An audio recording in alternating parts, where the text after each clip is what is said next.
हमारे साथ बातचीत करने के लिए राजद से इस्लामपुर से विधायक राकेश रोशन जी इनसे बातचीत करेंगे। तेजस्वी यादव जिस तरीके से देखा जाए लगातार योजनाएं की बात कर रहे हैं, माँ बहन योजना हो या फिर ताड़ी चालू करवाने की बात हो, इन तमाम बात, लेकिन एनडीए लगातार उन पर हमलावर है कि ये सारी चीज़ें फ्लॉप हो जाएगी। देखिए, यही बात झारखंड में भी हो रहा था। जब वहाँ मैया सम्मान योजना लागू करने की बात हेमंत जी कर रहे थे और कल्पना सोरेन कर रही थी, तो उस समय भी यही एनडीए के लोग कहते थे कि सब दिखावा है, छलावा है, नहीं होगा। लेकिन झारखंड में हम लोगों का गठबंधन का सरकार बना, वहाँ हम क्रियान्वित कर रहे हैं कि नहीं।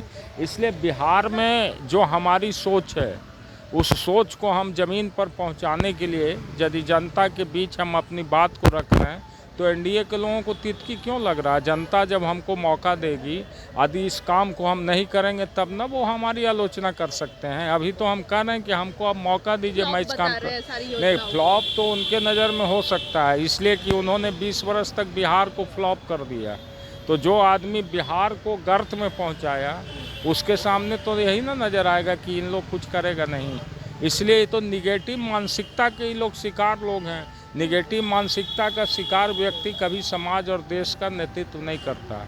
सम्राट चौधरी भी लगातार तेजस्वी यादव पर, जिस तरीके से तेजस्वी यादव बुलेटिन जारी कर रहे हैं क्राइम को लेकर, सम्राट चौधरी लगातार हमलावर हैं। उनके बयान को कैसे देख रहे हैं? देखिए, लोकतंत्र में जो भी घटनाएं घटती है उसकी जिम्मेवारी सरकार होती है, और सरकार का ये दायित्व है कि बिहार के अंदर कानून व्यवस्था की स्थिति को बेहतर करे, बिहार में बढ़ते हुए अपराध को रोके, बिहार के अंदर जो किसान हैं, मजदूर हैं, उनकी समस्याओं का समाधान हो, कैसे बेहतर बिहार बने, ये सारी जिम्मेवारी जो सत्ता पक्ष में बैठे हुए हैं उनका है। और निश्चित रूप से अभी जो बिहार के अंदर घटनाएं घट रही है, जिस तरह से अपराधी बेलगाम है, इसका यदि हम आंकड़ा प्रस्तुत कर रहे हैं तो हम अपनी जिम्मेवारियों का निर्वहन कर रहे हैं। आंकड़ा प्रस्तुत कर रहे हैं ना तेजस्वी यादव, तो उस पे ही एनडीए सवाल खड़ा कर रहे हैं कि वो अपने माता और पिता के कार्यकाल के आंकड़ा सामने लाए कि किस तरीके से मुख्यमंत्री आवास पे संरक्षक दिया जाता था अपराधियों को। देखिए, 2005 के पहले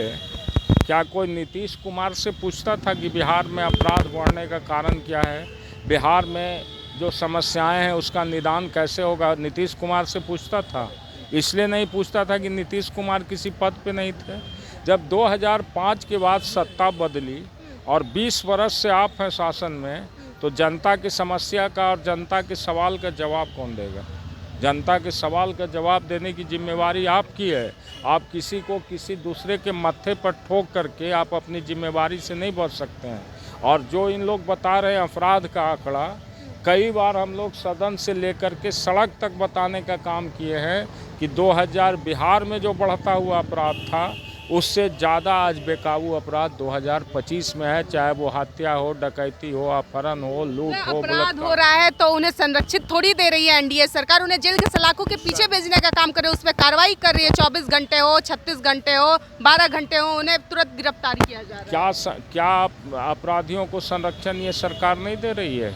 अब ये सृजन घोटाला कांड में क्या हुआ, बालिका गृह कांड में क्या हुआ? बिहार की जनता जानना चाहती है नीतीश कुमार जी से, कहाँ है आज अपराधी? अपराधियों को क्यों नहीं भेजा गया जेल के अंदर? तो ये सत्ता संरक्षित अपराध की बात और इनसे बड़ा क्या बता सकते हैं आप? ये लोग तो ढकोसली बात हमेशा करता है, ढकोसली बात बोलते हैं। क्या लालू जी के समय में कोई ऐसे उदाहरण है, कोई ऐसा साक्ष्य है कि सत्ता संरक्षित अपराध हुआ?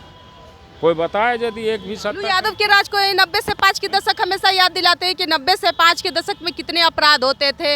आंकड़ा जारी कर रहे हैं वो लोग लगातार, जेडीयू हो या फिर बीजेपी। इस आंकड़ा को गिनाने के पीछे उनका अपराध रोकने का मकसद नहीं है, बल्कि उनका मकसद है ये सामाजिक न्याय विरोधी ताकतें हैं, ये मंडल विरोधी ताकत है। और लालू जी 1990 में जब मुख्यमंत्री बने तो बिहार का जो सामाजिक बनावट था, जो दलितों को, पिछड़ों को, गरीबों को बिहार में अपमानित करने का काम किया जा रहा था, उसके हक और अधिकार नहीं दिए जा रहे थे, उसको बराबरी का दर्जा नहीं दिया जा रहा था, उसके पक्ष में लालू जी ने आवाज़ उठाया और कहा कि दलित हो या महादलित हो, पिछड़ा हो, अति पिछड़ा हो, वो भी समाज का बेटा है। और समाज का विकास तभी होगा जब समाज के अंतिम पंक्ति में बैठे हुए व्यक्तियों का विकास होगा। इसलिए लालू जी ने एक राजनीतिक चेतना पैदा करने का काम किया, और ये राजनीतिक चेतना को इन लोग जंगल राज कह करके ये मंडल विरोधी ताकतें सिर्फ अपना स्किन बचाने का काम कर रही है, इसके अलावा कुछ नहीं है। विधानसभा चुनाव से रिलेटेड एक सवाल हो जाएगा सर। विधानसभा चुनाव को लेकर लगातार एनडीए कह रही है कि इस बार इंडिया अलायंस जो है 0 पे आउट हो जाएगी, इस बार आरजेडी की खास करके एक भी सीट नहीं आएगी। देखिए, आप तो पत्रकार लोग हैं, आप पिछले चुनाव का मूल्यांकन कीजिए, उसी के आधार पर ना आगे का चुनाव का मूल्यांकन कीजिएगा। पिछले चुनाव में ये जो सरकार सत्ता में हमसे 12,000 वोट ज़्यादा लाई है मात्र, और कई सीटों पर हमारे लोगों को हराने का काम किया गया सत्ता के संरक्षण में। तो ये जो फासला है, ये फासला बताता है कि बिहार में क्या होने वाला है।